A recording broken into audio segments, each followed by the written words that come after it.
Good evening. Welcome to day 28 of 365 Days of Stories with Theo Mayer. So here we are at another multiple of 7.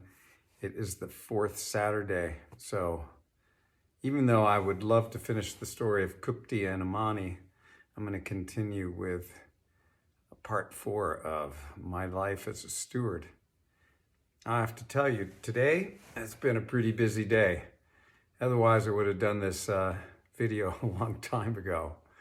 So stewarding a piece of land it can be a lot of work at certain times. And I live in the Santa Lucia Mountains in Big Sur, California. And I'm about a third of a mile away from Los Padres National Forest, up at 2,700 feet and about 4.5 miles from the ocean as the crow flies. I'm up on a ridge, and 2016 Sobrani's fire started by an illegal camper with an illegal fire, burned a huge portion of my property, killed so many beautiful madrone trees, at least the upper portions of the trees. The roots stayed alive, but these 50 to 60-year-old trees, the cambium layer was burned through, and so the upper parts of the trees died. And I have been spending a lot of time since 2018 clearing the forest of those dead trees, and it's just a heck of a lot of work. And anyway, was doing that today, and came in basically after dark. So here I am. Now, I was going to continue with the story. Now, one thing I just have to say is the importance of love. If you're going to be a steward, well, you got to love in order to be a steward, because you're going to take care of what you love. That's just the bottom line. And this is where Barry Wakeman so encouraged me to fall more and more and more in love with this incredible world of life that we share. And the diverse life forms, how amazing they are, how incredibly well adapted they are to the little niches that they live in, and how one thing supports another. It's like an incredibly big web of life, truly is a web of life. And the unfortunate thing is, every time we annihilate a species because of our ridiculous practices, we've taken a little bit of that web away. And the web, I mean, if you're a spider and you got a web, you want a kick-ass web in order to catch plenty of bugs so you can stay healthy and happy.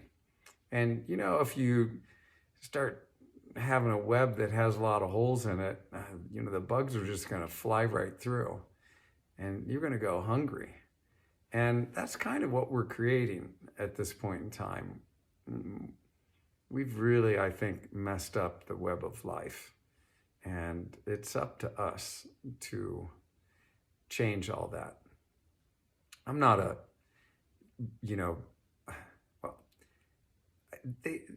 in the Bible somewhere, I know it says something to the effect that we as people were given dominion over the earth. Now, dominion is like a kingship, or a queenship. It's like, if you're going to be a good king or a queen, you've got to take care of all your subjects. Well, all the subjects on this planet happen to be all the other species, all the other people, everything. It's like we need to be good kings and queens of this planet and be nurturing the life and nurturing the landscape in such a way that it nurtures the life. Okay, Barry. He just, he was like an angel. It was like having an angel in my life. And because he just, he, everything he did was really about enhancing my life and helping me out. His influence was just incredibly positive in every way. And there was a point in time I had gone from that private school, Lots Beach, where Ted Werfel was the principal, and I'd gone to the local public school for high school. And this was a school that was from 7th through 12th grade. It was Walnut Hills. There were over 3,000 students for those 6 grades. That was over 500 students per class. That's a lot of people. Imagine how many 7th grade English classes there needed to be in any given day. So it's a huge building, lots of teachers, and lots of people. And I was there for 2 years. And I just started tuning out of everything when I was there. I just didn't care anymore. It wasn't that much fun to be there. It was too big to make, do. I had been really into sports. I gave it all up because it was just too weird there at that school. I used to swim, played football. I didn't do either one of those when I was there. I got into trouble more than once. I got swatted back then.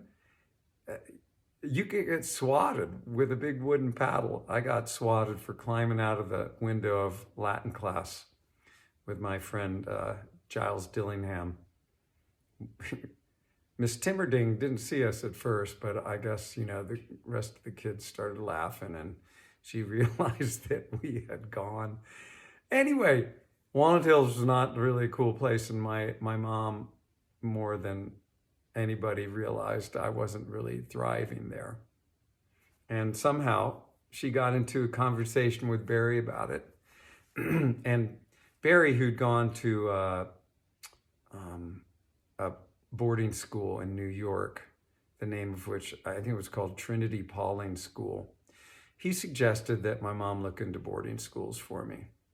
And so she did. My mom was another angel in my life. And she really, without me ever kind of realizing it, she just steered me into so many incredible experiences. So anyway, she looks into boarding schools, Trinity Pauling being one of them, I think Exeter being another one, and St. Paul's School being another one. I got a scholarship at St. Paul's School because I was a weirdo coming out of Ohio. Most of the kids that were there were, East Coasters, and, I don't know. I was kind of the oddball. So anyway, they wanted me there, so they were willing to throw some money to my family to make it a little easier for me to go to school there. But they did suggest that I repeat 8th grade. Now, I was a summer birthday, so when I did that, I became one of the older kids in my grade. Not the oldest. There were kids that were older than me, but I definitely wasn't the youngest anymore like I had been. So I ended up going to St. Paul's School in Concord, New Hampshire for 8th grade, a repeat year. It had been an all-boys school, and they were phasing out the 7th and the 8th grade. I was the second to the last 8th grade, and the 7th and the 8th grade continued to be all boys, but the rest of the school, I think a year or 2 before I got there, had become co-ed. That was a good thing, for sure. So anyway, I ended up going to this school, St. Paul's School.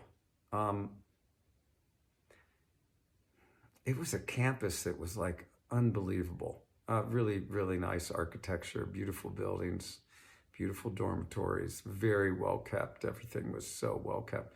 But there were ponds on it and creeks, just over 2,000 acres, over 2,000 acre campus. And, conifer forests mostly. Really cold in the wintertime. Of course, we weren't there in the summertime. The amazing thing was St. Paul's School had the most incredible faculty. So many of the people there, they gave it their all. And they were there for us as students. And really, kind of like Barry had been, in that angelic way, did everything they could to bring positive experiences into our lives and set us on our way.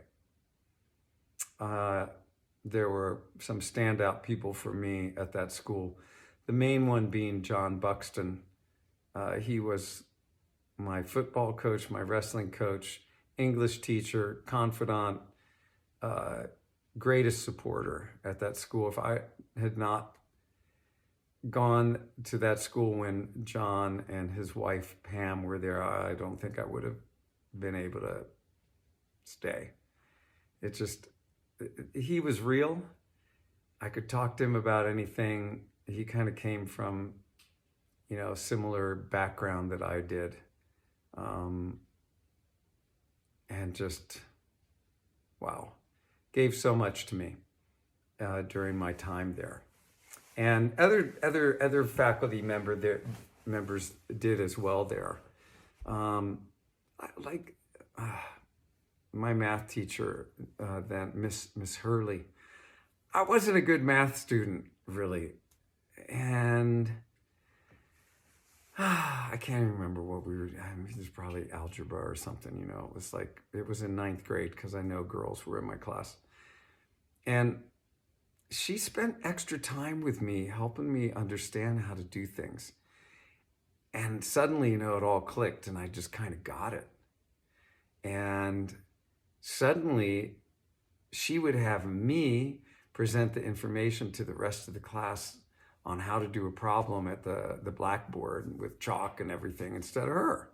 So here I am going over problems on the blackboard. I think she felt like, it wasn't just me, of course, but she would call me up and have me explain things. And I think she liked the way I explained things because I had to really work it in order to understand how to do things. But I went from being a pretty bad math student to being an incredible math student. When I took my SAT scores, my math score was almost perfect score. Now, my English skills, even to this day, I feel like they're my weakest point. And to begin with, my reading was just horribly slow. And so Mr. Prudence, of course, Mr. Prudence, he was my special reading, helper. And I sat with him, a tutor. He was my reading tutor. And I sat with him in this, this room, and we went over this way of basically processing information much more quickly than I would have been otherwise able to do. And suddenly I go from, slowly reading books to just flipping pages almost. I could read so quickly. So I just, this stewardship thing, here I'm put in a school where there's this beautiful area that is stewarded in an incredibly nice way, but I'm immersed in an environment where I am being stewarded by stewards of young people each and every day. It was just an amazing thing. Now, I'm going to tell you some more about what it was like to be at St. Paul's, but also what happened in the summers. My first and second year there was kind of off the charts. So next Saturday, I'm going to continue with that. And tomorrow, I'm going to finish up, hopefully, the story of Kupti and Amani. And I hope you have a great rest of your day or evening. Thanks for joining. And see you tomorrow, I hope.